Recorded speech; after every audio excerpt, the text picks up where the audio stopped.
ये अपने अच्छा किया जो सारी बातें खोल के बता दी। अपने मिशन को पूरा करने में सिर्फ यही एक गुनाह हुआ मुझसे। ये गुनाह मेरी आत्मा पर इस कदर बोझ बन जाएगा, ये मैंने क्यों नहीं सोचा। एक दीमक की तरह मेरा पास मुझे खोखला बनाता जा रहा है। मैं समझता हूं, मुझे आपसे हमदर्दी है। एक बात की मुझे खुशी भी है कि आपका ज़मीर अब भी जिंदा है। मेरा एक सुझाव है मिस्टर प्रधान, उस औरत के परिवार वालों से आप क्यों नहीं मिलकर प्रायश्चित कर लेते? शायद आपके मन को शांति मिलेगी। मैं नहीं जानता उसके घर के लोग कहां हैं। अभी अभी तो आपने मुझसे कहा कि उसका पति जेल में है। अब उससे क्यों नहीं मिल लेते? डरता हूं ऐसा किया तो मैं बर्बाद भी हो सकता हूं। मैं अपनी समस्या का समाधान चाहता हूं, अपनी बर्बादी नहीं। समाज में जो मेरा स्टेटस है उसे मैं नहीं खोना चाहता।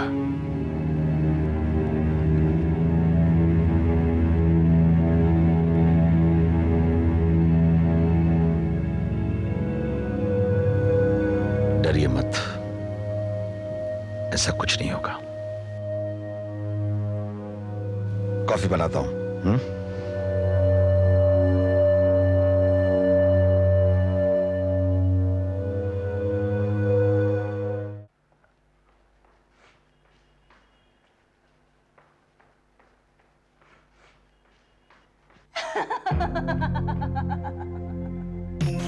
कोई फायदा नहीं होगा प्रधान, मैं तुम्हारे मरते दम तक पीछा नहीं छोड़ूंगी। तुम अपने गुनाहों से कितना भी भागो, तुम्हें मुक्ति नहीं। एड़िया रगड़ रगड़ कर मरोगे तुम, और सारी दुनिया तुम्हारी बर्बादी का तमाशा देखेगी। तुम मेरी शान से कभी नहीं बच सकते, कभी नहीं बच सकते।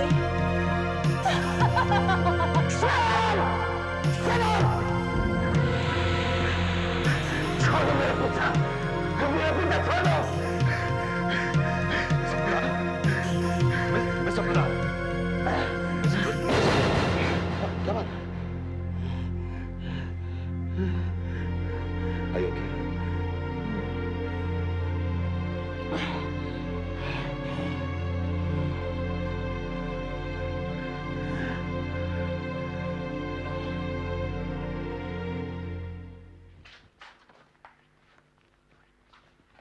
कैसी लग रही हूँ?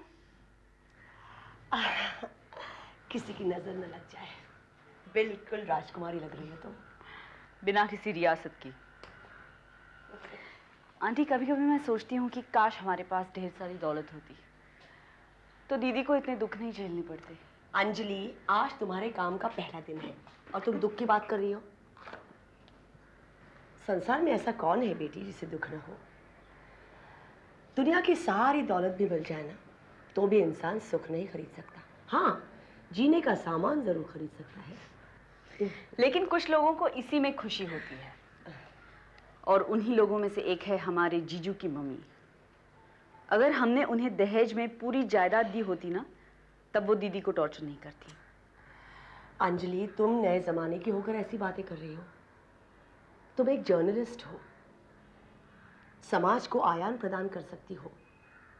लोगों में जागृति पैदा करके उन्हें नई दिशा दिखाने का हुनर तुम्हारे पास है, और तुम हो कि हारे हुए लोगों की तरह बातें कर रही हो। नहीं नहीं अंजलि, इंसान अपने कर्म से बड़ा होता है। मैंने अनीता को यही सिखाया है हमेशा, आज तुम्हें सिखा रही हूँ। आंटी, आप बिल्कुल ठीक कह रही हैं। अच्छा, मैं चल रही हूँ, मुझे आशीर्वाद दीजिए। आज तुम्हारे प्रोफेशन का पहला दिन है। आज तुम्हें मेरा नहीं, तुम्हारी माँ का आशीर्वाद लेना चाहिए।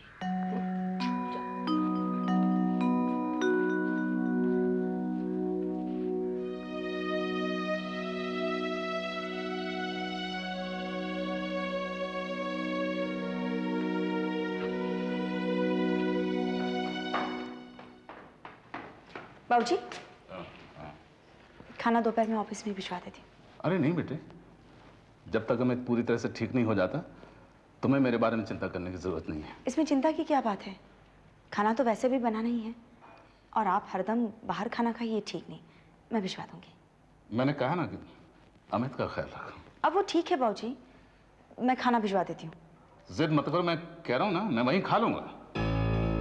जी।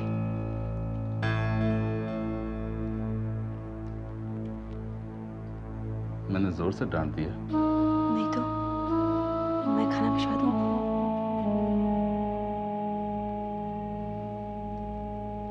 एक बाप का इतना ख्याल कोई उसकी बेटी ही रख सकती है। जीती ना बेटी, मैं खाने का इंतजार करूं।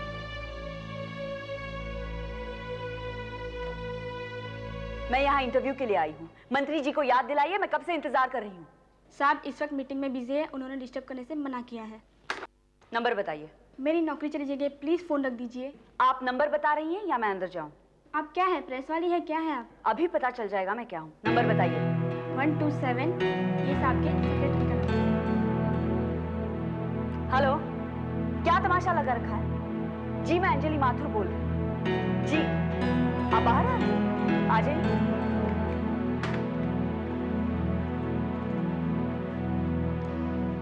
मिस अंजलि माथुर, जी देखिए मंत्री जी इस वक्त बिजी हैं, वो आपसे नहीं मिल सकते, आप फिर किसी दिन आइए। And I am very sorry कि आपको थोड़ा इंतजार करना पड़ा। थोड़ा इंतजार? 2 घंटे को आप थोड़ा इंतजार कहते हैं? मेरा मतलब वो नहीं था जो आप समझ रही हैं। तो फिर क्या बात हुई? मुझे बिठाए रखने का क्या मतलब हुआ? बात ये है कि मंत्री जी आज बिजी हैं। आपने उनसे पूछकर मुझे वक्त दिया था। अगर वो हमसे वादा नहीं निभा सकते तो जनता से क्या निभाएंगे? मैडम मैं आपको कैसे समझाऊं? मंत्री जी जनता की भलाई के लिए ही मीटिंग कर रहे हैं और ऐसी मीटिंग घड़ी देखकर नहीं की जाती। लेकिन हम तो घड़ी देखकर ही जीते हैं ना mister. Excuse me,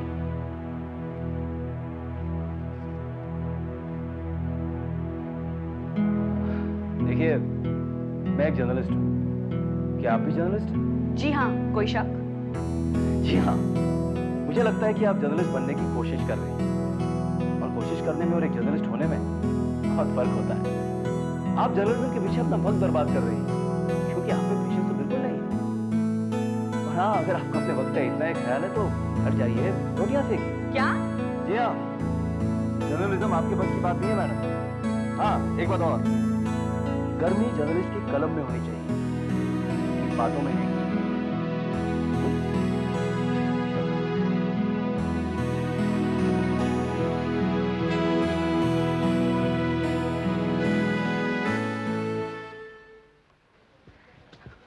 excuse me, मुझे जर्नलिज्म का पाठ पढ़ाने वाले आप होते कौन हैं? देखिए मैडम, ये बता देने से जो सच है वो बदल तो नहीं जाएगा। किस सच्चाई की बात कर रहे हैं आप जैसे लोगों की वजह से जर्नलिज्म बदनाम है।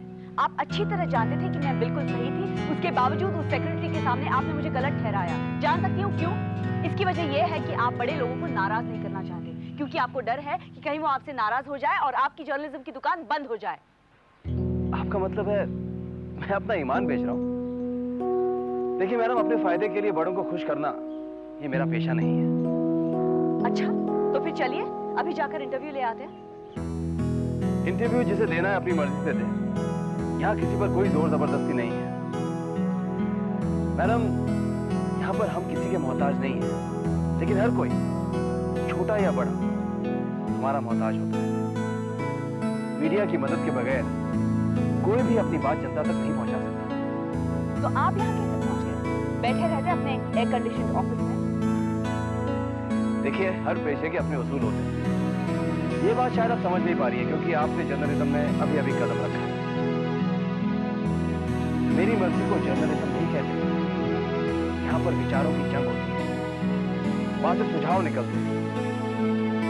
यहाँ पर जज्बात ही नहीं, धीरज और अक्ल की जरूरत है।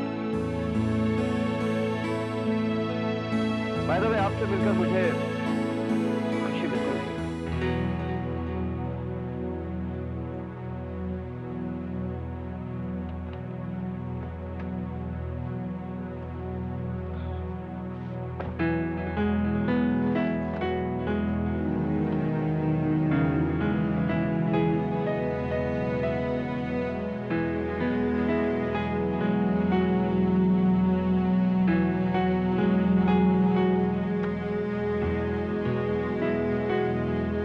ये सब क्या हो रहा है अजय? हम तमाशा कर रहे हैं या बिजनेस कर रहे हैं? क्यों पापा, क्या बात है? ये बैंक की स्टेटमेंट देखो, कितना ओवरड्राफ्ट हो गया है। ये देख, ये देखो। चेक इश्यू करने से पहले तुमने ये भी नहीं देखा कि हमारे अकाउंट में सफिशिएंट अमाउंट है या नहीं? हाँ? क्या हो गया तुम्हें अजय? तुमसे मुझे ये उम्मीद नहीं थी।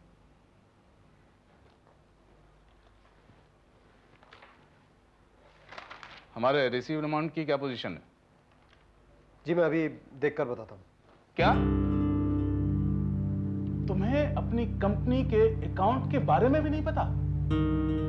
और मैं यहां रोज पार्टियों को चेक इश्यू कर रहा हूं। कल को कोई चेक बाउंस हो गया तो हमारी कंपनी की पोजीशन का क्या होगा, ये भी नहीं सोचा तुमने? सॉरी पापा। देख रहा हूं पिछले कई दिनों से ऑफिस के कामों में तुम्हारा मन नहीं लग रहा है। तुम ऑफिस आते जरूर हो लेकिन तुम्हारा ध्यान कहीं और रहता है। इसकी वजह जान सकते हो? जी कोई वजह नहीं। कोई वजह नहीं तो आज नाश्ता क्यों नहीं किया?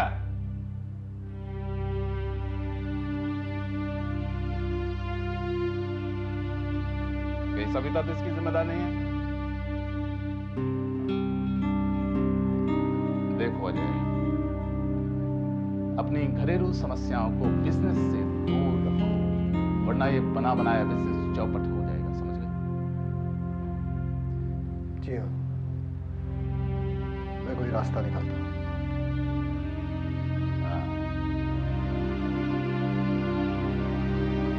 रिसीव अमाउंट की पोजीशन देख कर लाओ।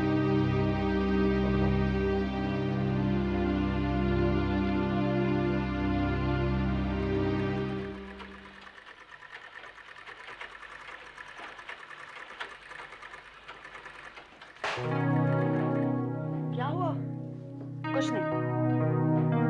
अंजलि, तुम्हें सोया हुआ देखकर मैं जान सकती हूँ कि तुम क्या ख्वाब देख रही हो।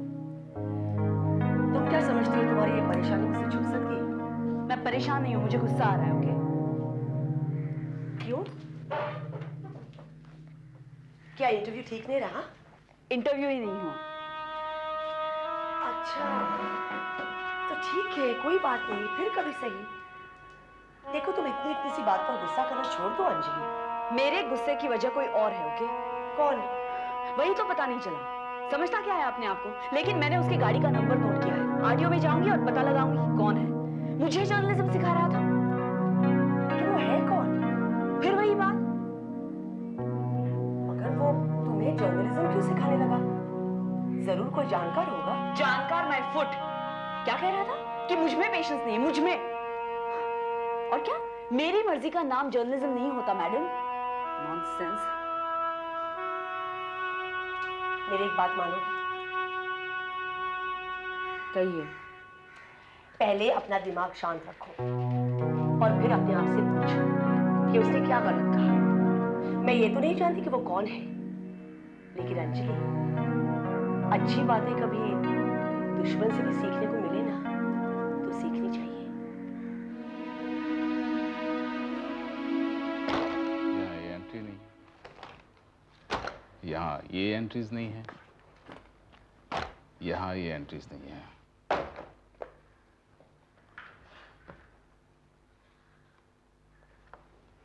पापा ये सब अकाउंटेंट की वजह से है। मुझे उसकी हरकतों पे शक है। लास्ट वीक भी मैंने उसे वार्निंग दी थी लेकिन वो समझा नहीं। मुझे तो लगता है कुछ गड़बड़ है, उसे रिप्लेस करना होगा। उसके असिस्टेंट की क्या कैपेबिलिटी है? पापा डिपेंड तो उस पर भी नहीं किया जा सकता। अकाउंट्स का मामला है, हमें कोई अपना आदमी ही चाहिए। आप एक बार अमित से बात कीजिए ना, वो मेरी बात तो मानता नहीं है। शायद इस बार आपकी बात मान जाए।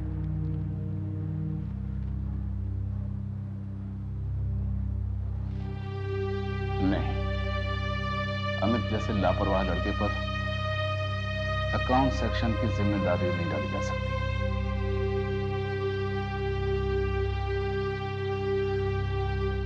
अगर आप गवारा करें तो मैं एक सुझाव दूं। बोलो। अनीता पढ़ी लिखी लड़की है, इंटेलिजेंट है, घर का काम जिम्मेदारी से संभालती है। हम अकाउंट सेक्शन की रिस्पॉन्सिबिलिटी अनीता को दे दें।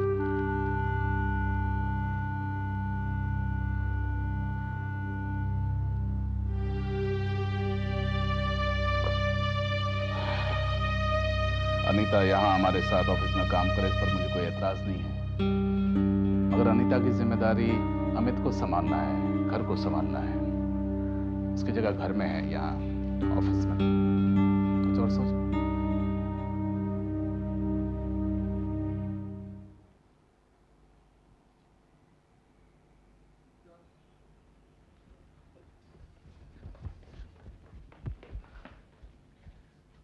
ये लाल वाला नहीं चाहिए, ये लाल क्यों दिया आपने? लाल साइड में रखो।